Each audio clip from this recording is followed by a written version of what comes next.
Hello, I'm Jim Hessler from Path Forward Leadership, and I have an important concept to present to you today called the growth pyramid. And what the growth pyramid refers to is the challenges that leaders run into as a result of growth. Growth is generally a good thing. Obviously, if your business is growing, you're doing some things right, you're having some success. But that growth creates all kinds of new challenges for you. And you have to evolve as a leader as the organization grows.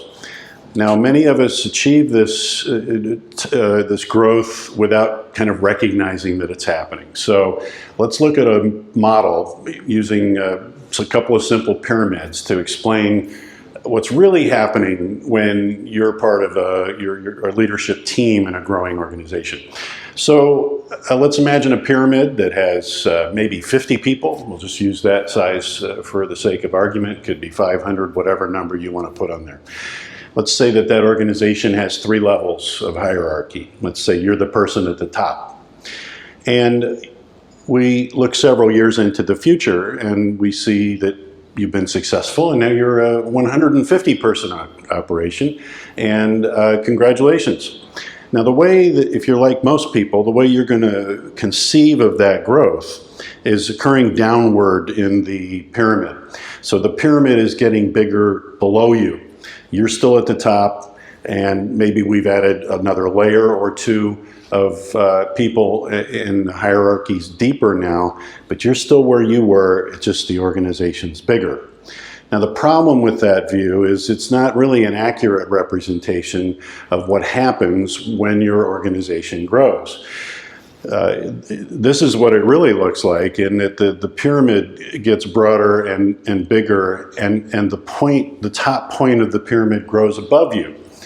So that you have to imagine yourself and your top leadership evolving and moving to those higher levels of the pyramid that have been created by growth.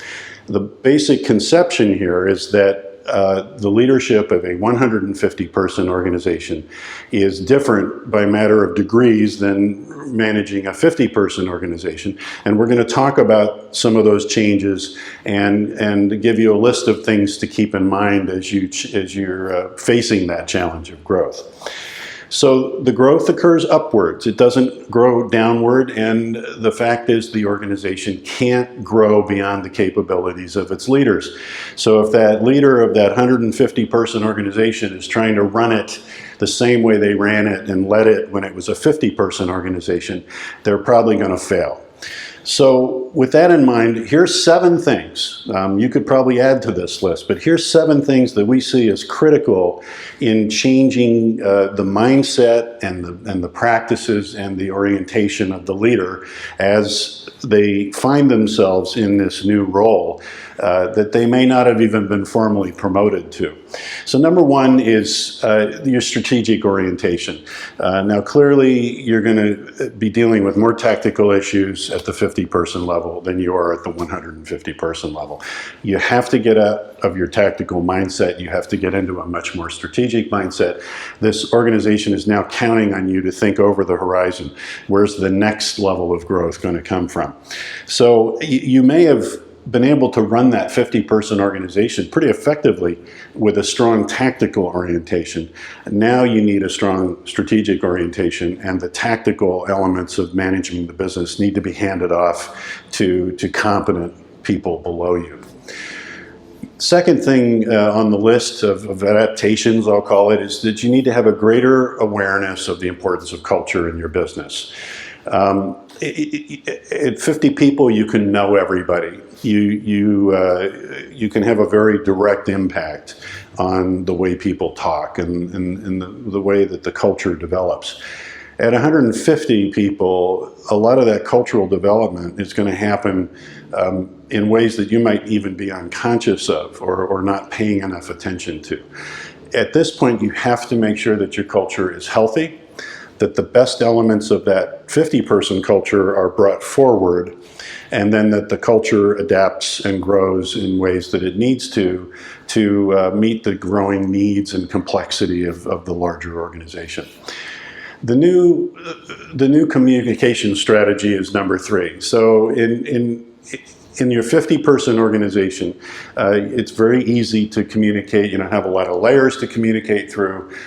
You can literally, maybe walk a few feet in any direction and communicate with any one of those 50 employees. At 150, you may be in multiple locations. You're certainly communicating through more levels.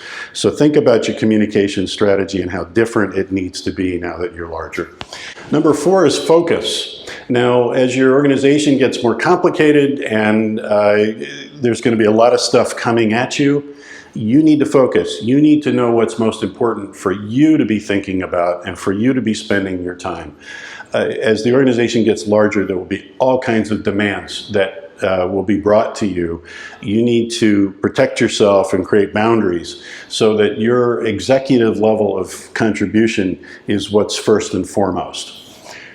Number 5 on the list is relational courage. Now, what I'm referring to there is that as the organization has grown, you've undoubtedly developed relationships, friendships, affiliations, networks, whatever, with people that helped you get there. Now, as the organization grows, you have to be very careful not to let people simply slide up the hierarchy because of relationship. They have to earn those new jobs. It's kind of a sad reality that people who will be successful at that second level in the 50-person organization may not be successful in the 150-person organization. They may not be able to make many of these adaptations to their new challenges. And so you're going to have to be courageous in your decisions about who gets promoted and who gets moved into the senior positions in your new company. And it may not always be the person that helped you get there. It has to now be the person that's going to help you get even further. Number 6 is you have to have your ego in check. Now, the reference there is to the fact that success often creates a story along with it. If I'm successful and my organization has grown from 50 to 150 people, I probably have a certain interpretation of where that success has come from, and my orientation as a human being is likely to be to kind of just keep repeating the same practices over and over again. It's kind of a paradox, I think, that the bigger the challenge for the leader, the more their ego needs to be checked out to deal with those challenges. So just think about making sure that your ego doesn't grow simply along with the size of the organization, that you stay humble. Number 7 on the list is to be a systems thinker. Now, it's very easy to look at the 50-person organization through a transactional lens. We did this, we got that. Systems become much more important as the organization grows.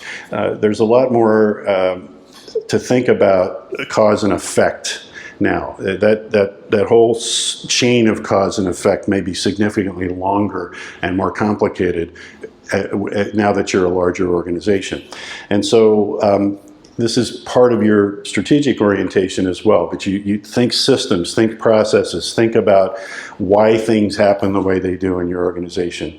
And that's also essential that you establish those systems and processes in order to create even another layer of growth beyond the one that you've already achieved.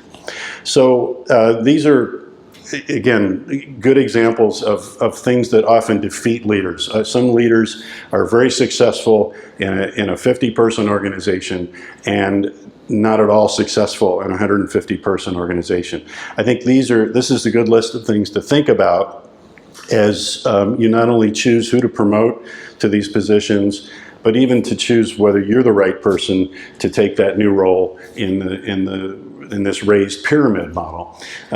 You might not be. You might need to step aside, or So think about that as well. There's some really important decisions based on the fact that leadership is simply different based on the size of the organization.